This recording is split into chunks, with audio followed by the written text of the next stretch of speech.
Ողջույն սիրելի հեռուստադիտողներ, մեր ամանորյա տոնական թողարկման շրջանակներում հյուրընկալվել ենք Ամարաստան ստուդիոյի գեղարվեստական ղեկավար, խորեոգրաֆ Պարուհի Վիկա Մարտիրոսյանին։ Ողջույն Վիկա, շնորհակալություն մեր հրավերը ընդունելու համար։ Լինելով շատ սիրված եւ հայտնի Պարուհի, վստահաբար կարող եմ ասել, որ շատ շատերին հետաքրքիր է, թե ինչպիսին է Վիկա Մարտիրոսյանը էկրանից այն կողմ։ Նույն Վիկան է, Վիկան եւ ներսում է նույնը եւ դրսում կարելի է ասել, փոփոխություններ այդպիսի մի մեծ չի լինում։ Դրսում գործի շատ քիչ եմ լինում, այսինքն առավոտից գիշեր զբաղված եմ կոնկրետ պարտականություն ունեմ լինել աշխատավայրում, այդ պատճառով շատ քիչ եմ լինում դրսում, բայց եթե լինում եմ, ասեմ, որ տարբերությունը շատ քիչ է, նույն Վիկան եմ, որովհետև եւ ներսում եւ դրսում նույն մարդն եմ, այնպիսին եմ, ինչպիսին որ կամ եւ դասերիս ընթացքում եւ առօրյայում, միակ փոփոխությունն է, եւ որ տուն եմ վերադառնում, փորձում եմ լինել ընտանիքիս հետ եւ կարողանալ լինել իսկական մամա։ Ամարասը 25 տարուց ավելի է գործունեություն է ծավալում պարարվեստի բնագավառում, ինչպես եք կարողանում պահպանել առաջատարի դիրքերը։ Աշխատելով, օր ու գիշեր աշխատելով, միմիայն աշխատանքով։ Վիկա, դուք տարիներ շարունակ ղեկավարում եք պարային համույթը եւ կրթում այն երեխաներին, որոնք ցանկանում են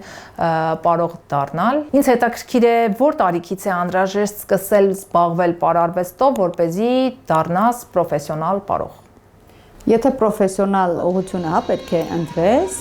պետք է պրոֆեսիոնալ ոճով շարունակես եւ ունես նպատակներ որպես մասնագիտություն որպես մասնագիտություն ընտրել, այո, այդ դեպքում, ինչպես բոլոր պրոֆեսիոնալներն են կարծում եմ եղել, դա պետք է 3 տարեկանից շատ լուրջ զբաղվես պարարվեստով, այնուհետև պարարվեստի ուսումնարանում կրթություն ունենաս պարտադիր, հետո գոնե մանկավարժական կամ թատերական համալսարանում ունենաս բարձրագույնելի կրթությունը եւ արդեն իսկ համարես քեզ, որ դու ունես բազա եւ կրթված ես եւ ունես բոլոր դիպլոմները լինելով պարարվեստում եւ լինելով ղեկավար, պարուսույց, խորեոգրաֆ, այսինքն այդ ամեն ինչի համար պետք է մանկուց աշխատել, եթե այդ ուղղությունն ես վերցնում, հա, իսկական պրոֆեսիոնալ մասնագիտություն, պարուհու մասնագիտությունը։ Իսկ եթե որպես սիրողական, հա, այդ դեպքում արդեն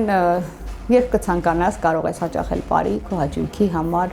առանց այս զոհողությունների գնալու։ Իսկ հետաքրքիր է օրինակ, եթե ուզում ես կլասիկա ոճի մեջ ավելի շատ խորանաս դասական պարի ոճի մեջ, դասական պարի ոճի մեջ եւ հետո հետագայում դառնաս օրինակ բալերինա։ Դե բնականաբար էլի եւ էլի իմ շատ սիրելի դպրոցում, քոլեջում պիտի կրթվես, պարարվեստի քոլեջում, դասական պարերի բաժնում, որովհետև դա Հայաստանի Հանրապետության միակ եւ անփոխարինելի դպրոցն է, որ քեզ իսկական եւ իրական դասական արվեստի ներկայացուցիչ կարող ես արկել եւ այնուհետեւ եթե քեզ կվերցնեն օպերա եւ բալետի ազգային ակադեմիական թատրոն, կարող ես շարունակել բալետի քո դերասանի աշխատանքը արդեն մեծ բեմից։ Շատ լավ, գիտեմ նաեւ, որ Ամարասը ընդլայնել է իր գործունեությունը եւ այսօր գործում են Ամարասի բազմաթիվ մասնաճյուղեր, քանի մասնաճյուղ կա ներկայում եւ որտեղ։ Ունենք 5 մասնաճյուղ եւ դեռ պատրաստվում ենք շատանանք, ընդլայնվենք։ Ես այդ process-ը շատ եմ սիրում։ Այս տարի չհասցրեցինք եւս մեկը բացանել, բայց 2025-ին արդեն առաջնային կլինի մեր նոր մասնաճյուղը։ Նրա մասին հետո կզրուցենք։ Իսկ ընդհանրապես 5-ն են՝ Աբովյան քաղաք,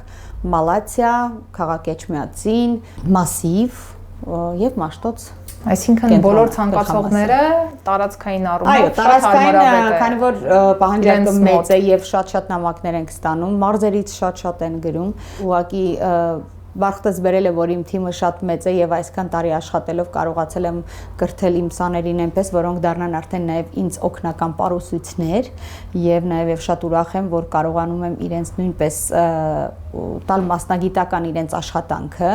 այսինքն սկսեն կրթել նույն մասնաճյուղերում եւ այլն, իրենք աշխատեն իրենց մասնագիտությամբ, հա, սա շատ գովելի եւ հաճելի փաստ է։ Հիմա մնում է հասցնենք մնացածը բացանելով, տեսնենք ոնց ենք այս ամենը պետք է հատուկ սխեմայով գրում ենք, կազմում ենք, որ մեկը մեկին չխանգարի եւ լավագույն մասնագետները դասավանդեն մեր մասնաճյուղերում։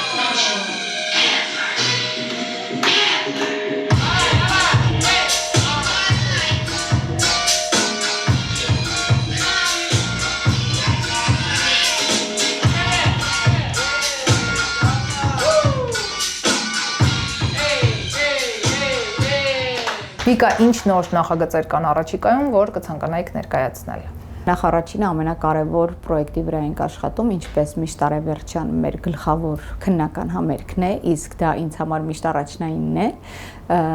Իմ սաների դպրոցի բոլոր դասարանների բաց դասերը, քննական համերգները, դրանք անպայման եզրափակվում են տարեվերջում։ Պատրաստվում ենք այդ համերգին, դրան կից նաև ունենք տեսահոլովակներ բնականաբար, ունենք ամանորյա նկարահանումներ, որոնք շատ են լինում միշտ տարեվերջին, եւ արդեն 2025-ին կարելի ասել շատ մեծ այսպես գծած ունենք մեր պրոյեկտները, որի մասին դեռ ես չեմ ուզում խոսել, բայց չեք ուզում բացել փոքր անակնկալներ են սպասվում, սիրելի հեռուստադիտողներ, սպասենք անակնկալներ ունենք, այո։ Շատ լավ, չմոռանանք նաև, որ դուք Նանուլի մայրիկն եք, նաև պրոդյուսերը միաժամանակ, վերջերս ավելի ճիշտ պրոդյուսերը, սպահի դրությամբ եթե աշխատանքից ենք վերջերս լույս տեսավ Նանուլի արդեն սիրված տու տեսահոլովակը, որտեղ հիանալի եւ ահռելի մեծ աշխատանք էր արված, այսօր արդեն համացանցում լայն տարածում է գտել հենց տու տեսահոլովակի պարային հատվածի թրենդը, որի հեղինակը եւս դուք եք։ Ուզում եմ խոսել հենց տեսահոլովակի ստեղծման եւ նկարահանման աշխատանքներից։ Վաղուց ուզում էի, որ Նանուլի հաջորդ տեսահոլովակը լիներ չափից ավել մասշտաբային եւ համապատասխաներ միջազգային բոլոր ստանդարտներին, որ եթե հնարավորություն լինի այդ տեսահոլովակը միջազգային շուկային ներկայացնես, ընդհանրապես մի պահ չմտածես, որ դա չի կարող համապատասխանել, հա, եւ չամաչես եւ մի խոսքով կարծում եմ, որ մենք ամբողջովին ստացել ենք այն ինչ որ պետք էր եւ համապատասխանում է բոլոր ստանդարտներին միջազգային շուկայի։ Որակապես շքեղ տեսահոլովակ, որի համար աշխատել ենք օր ու գիշեր իմ մեծ թիմի հետ, իրենց շատ շնորհակալ եմ ինչպես միշտ, որ գիտեք, սիրով են իրենք այս ամենը անում, ոչ թե պարտավորված։ Դրա համար ստացվում է մեր աշխատանքները ել ավելի գեղեցիկ եւ ինքը երկար կյանք է ունենում։ Ինչ վերաբերվում է տրենդին, տրենդը այո, այսօր ամեն երկրորդ TikTok-ը թերթելուց տեսնում ես, որ իրոք բոլորը ապարում են, երգում են երգը եւ դա շատ հաճելի է, որովհետեւ հասկանում ես, որ գնահատվել է եւ մարդկանց դուր է եկել այն ինչի վրա մենք երկար ամիսներ աշխատել ենք։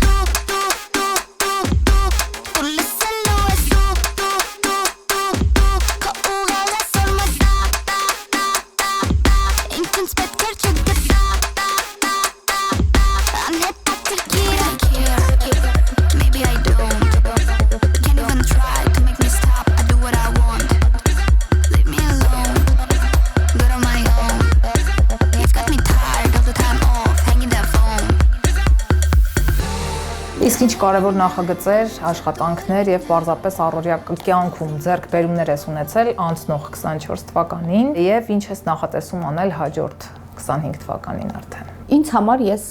ամեն տարի գրանցում եմ մեծ հաջողություններ, այսինքն առաջին տեղում է ինձ համար ստուդիան միշտ, հետո նոր արդեն պրոյեկտները, երգիչները եւ այլն։ Առաջին տեղում է ստուդիան, բնականաբար առաջին տեղում է որպես առանձին արտիստ, դա իմ մյուս, հա, պրոդուկտը դա Նանուլն է եւ իրենցով ես կարողացել եմ գրանցել մեծ վերելքներ, այո, այսինքն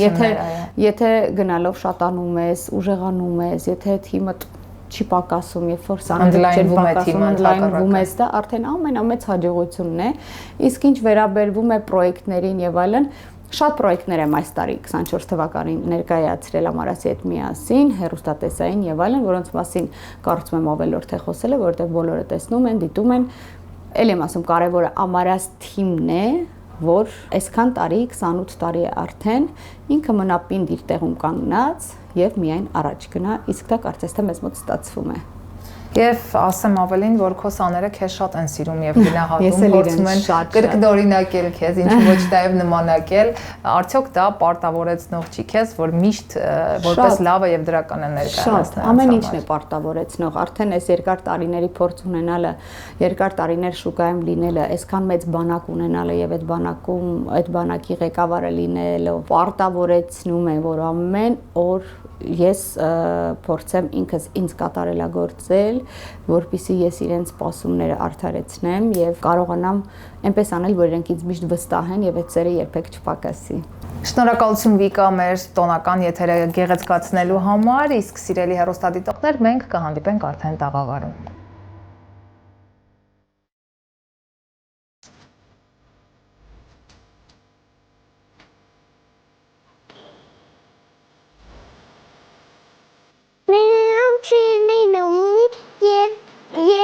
Ֆողները լինում, նախ նիվ, темара, люби тебе дети, самый добрый дедушка белый свете.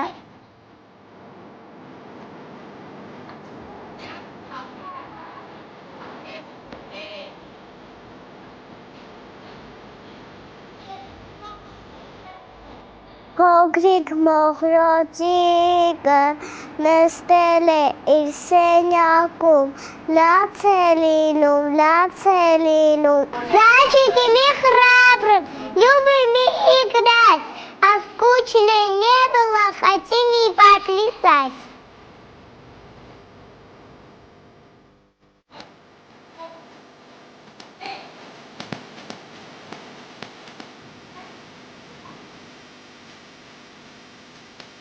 Եթե մեր պապիկից ուզել եմ կասմետիկա, կիստочка, պամադա, տոնիկ։